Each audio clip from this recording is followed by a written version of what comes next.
एक समय की बात है जब द्वारका नगरी में भगवान श्री कृष्ण राजा के रूप में राज्य कर रहे थे। उनकी मित्रता के किस्से दूर दूर तक प्रसिद्ध थे, लेकिन उनकी मित्रता की सबसे अनमोल मिसाल सुदामा के साथ जुड़ी है। यह कहानी न सिर्फ सच्ची मित्रता की मिसाल है, बल्कि इसमें कर्म, निस्वार्थ प्रेम और भक्ति की गहन शिक्षा भी छुपी हुई है। सुदामा, जो कि भगवान श्री कृष्ण के बचपन के मित्र थे, एक गरीब ब्राह्मण थे। वे बहुत ही साधारण जीवन जीते थे और उनके पास धन दौलत या ऐश्वर्य नहीं था, लेकिन उनके हृदय में श्री कृष्ण के प्रति अटूट प्रेम और भक्ति थी।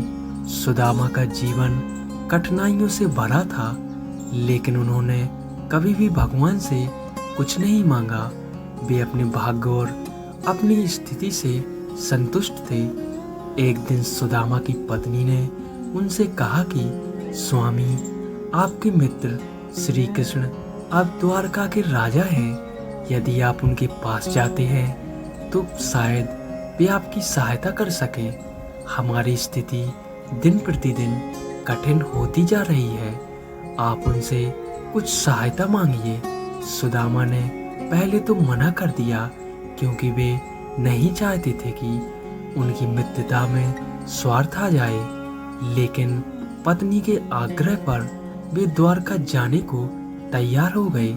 सुदामा ने अपनी पत्नी से कहा, मैं श्री कृष्ण से सहायता मांगने नहीं जा रहा हूँ।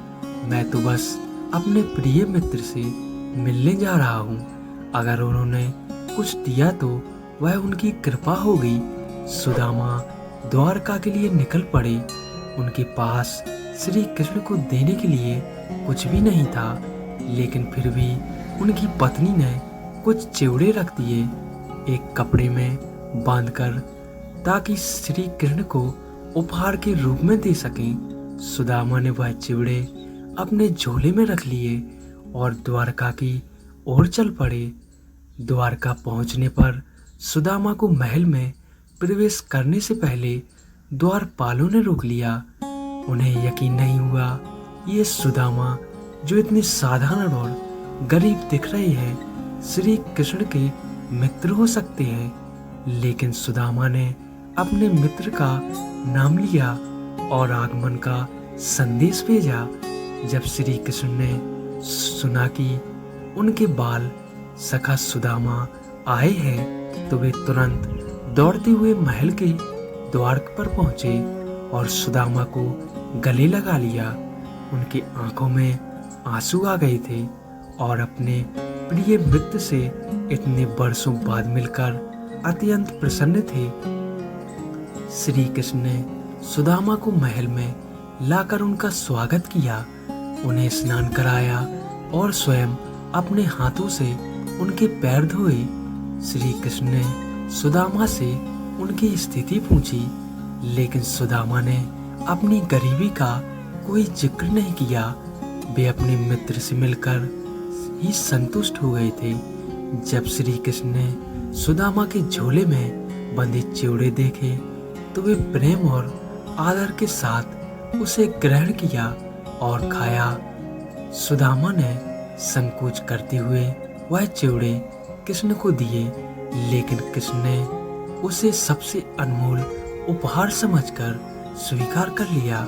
सुदामा अपने मित्र से मिलकर अत्यंत प्रसन्न थे और बिना कुछ मांगे अपने गांव वापस लौट आए। लेकिन जब वे अपने गांव पहुंचे तो उन्होंने देखा कि उनका छोटा सा घर एक विशाल महल में बदल गया है। उनके पास धन दौलत की कोई कमी नहीं है। सुदामा समझ गए यह सब भगवान श्री कृष्ण की कृपा है, जिन्होंने बिना मांगे ही उन्हें सब कुछ दे दिया। इस कहानी से हमें यह शिक्षा मिलती है कि सच्ची मित्रता और भक्ति भी कभी स्वार्थ पर आधारित नहीं होनी चाहिए। यदि हमारी निष्ठा सच्ची है और हमारा प्रेम निस्वार्थ है, तो भगवान हमारी हर आवश्यकताओं का ध्यान रखते हैं। सुदामा ने अपने मित्र से कभी कुछ नहीं मांगा, लेकिन उनके निस्वार्थ प्रेम और भक्ति ने उन्हें वह सब कुछ दिया जिसकी उन्होंने कभी कल्पना भी न की थी।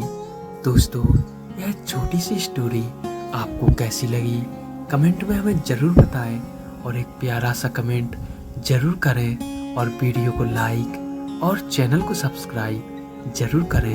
धन्यवाद।